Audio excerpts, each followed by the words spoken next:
আসসালামু আলাইকুম। Mastering ডাট programming কোর্সে আজকে হচ্ছে চতুর্থ ক্লাস এবং আজকে আমরা শিখব হচ্ছে সেট। তো বরাবরের মতো আছি আমি আপনাদের সাথে মাহমুদুল হাসান টুইনকোলার থেকে। তো এর আগের ক্লাসে আমরা integer, double, string, boolean, list এগুলো শিখেছিলাম। আজকের ক্লাসে আমরা সেটটা শিখব। তো দেখেন, set is a unique collection of items you can not store duplicate values in the set. তো আমরা যেরকমটা লিস্ট দেখেছিলাম, লিস্টেও আমরা বেশ কিছু আইটেমের কালেকশন করতে পারি, অর্থাৎ বেশ কিছু আইটেম আমরা একটা লিস্ট টাইপের ভ্যারিয়েবলের ভিতরে রাখতে পারি। তো সিম্পলি সেটটাও সেরকম, তার থেকে ডিফারেন্স কিছুই নাই। কিন্তু সমস্যা হচ্ছে, আপনি যখন লিস্ট ডিক্লেয়ার করবেন কোনো ভ্যারিয়েবলকে, তখন আপনি সেটাতে ডুপ্লিকেট ভ্যালু এন্টার করতে পারবেন। অর্থাৎ আমরা এর আগে যেরকম একের অধিক ভ্যালু ডিক্লেয়ার করেছিলাম, সেম ভ্যালু 2-3 বার আসলেও কোনো এরর ছিল না, কোনো প্রবলেম ছিল না। কিন্তু যখনই আপনি সেট ভ্যারিয়েবল ডিক্লেয়ার করবেন, তখন প্রতিটা ভ্যারিয়েবল প্রতিটা আইটেম হবে হচ্ছে ইউনিক। আপনি একটা সেট ভ্যারিয়েবলের ভিতরে একটা আইটেম একবারই লিখতে পারবেন, মাল্টিপল টাইম ইউজ করা যাবে না। ওকে, তো it can be faster than lists while working with large amount of data. তো এটা লিস্টের থেকে অনেক বেশি ফাস্ট যখন আপনি অনেক বেশি ডাটা নিয়ে কাজ করবেন। তো তারপর লিখেছে কি, set is useful when you need to store unique values without considering the order of input. ওকে, যেটা আমি বলেছিলাম যে সেট সবসময় ইউনিক ভ্যালু স্টোর করে, মানে একই ভ্যালু দুইবার স্টোর করার কোনো প্রশ্নই আসে না। ওকে, তো আমরা সিম্পলি আমাদের ভিজুয়াল স্টুডিও কোডে চলে যাব এবং আমরা সেটের এক্সাম্পলটা দেখব। তো এখানে আপনারা দেখতেই পাচ্ছেন সেটের একটা বেসিক এক্সাম্পল দিয়ে দিয়েছি আমি। সেট, দেন হচ্ছে ভ্যারিয়েবলের টাইপ, দেন ভ্যারিয়েবলের নেম, এন্ড আমরা সেট ডিক্লেয়ার করি অলওয়েজ কার্লি ব্র্যাকেট দিয়ে। ওকে, আচ্ছা, তো সিম্পলি আমরা আমাদের ভিজুয়াল স্টুডিও কোডটি ওপেন করব এবং আমি টিএমটি প্রজেক্ট নিয়ে নিয়েছি। তো এখানে আমি সিম্পলি যেটা করব, আমরা একটি সেট ডিক্লেয়ার করব।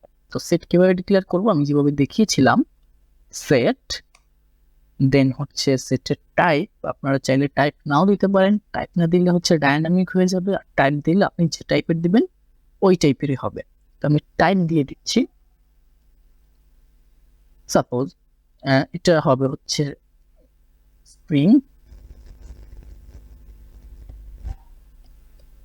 ওকে, তারপর স্ট্রিং টাইপের একটি সেট ডিক্লেয়ার করবো, এর নাম হবে হচ্ছে মাই সেট। ওকে, বা আমরা স্টুডেন্ট রোল দিতে পারি, কারণ স্টুডেন্ট রোল কিন্তু প্রতিটি সেটের প্রতিটি ভ্যালু একটা ইউনিক ভ্যালু হয়। স্টুডেন্টের ক্ষেত্রে আমরা এখানে ইন্টিজার ইউজ করতে পারি। ওকে, তো আমরা স্টুডেন্টস রোল, তো স্টুডেন্টস রোল নামে আমরা একটি সেট ডিক্লেয়ার করলাম।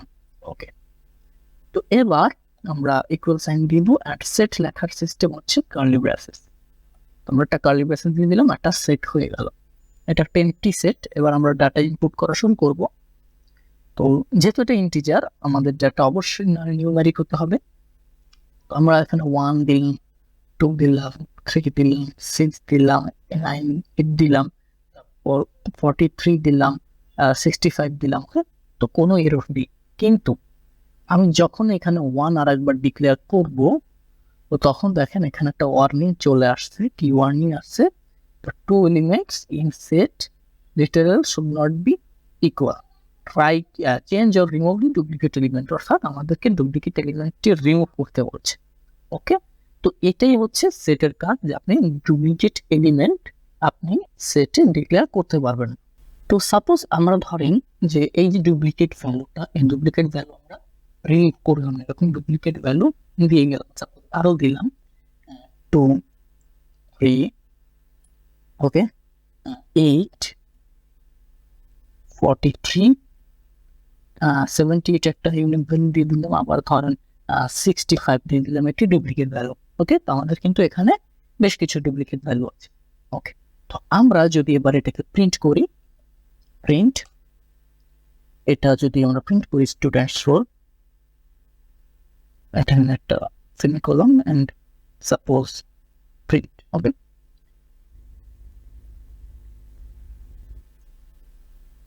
তো এখানে একটু খেয়াল করেন, এখানে প্রিন্টের সময় কিন্তু আমাদের প্রতিটা ভ্যালু ইউনিক আসছে, অর্থাৎ আমাদের ডুপ্লিকেট ভ্যালুগুলো কিন্তু এখানে আসে নাই। কারণ হচ্ছে সেট অলওয়েজ কি করে, আপনি যদি ডুপ্লিকেট ভ্যালু ইনপুট করেও ফেলেন সেটা কাউন্ট করে না, প্রতিটা ভ্যালু একবার কাউন্ট করে। ওকে, তো এটাই হচ্ছে সেট।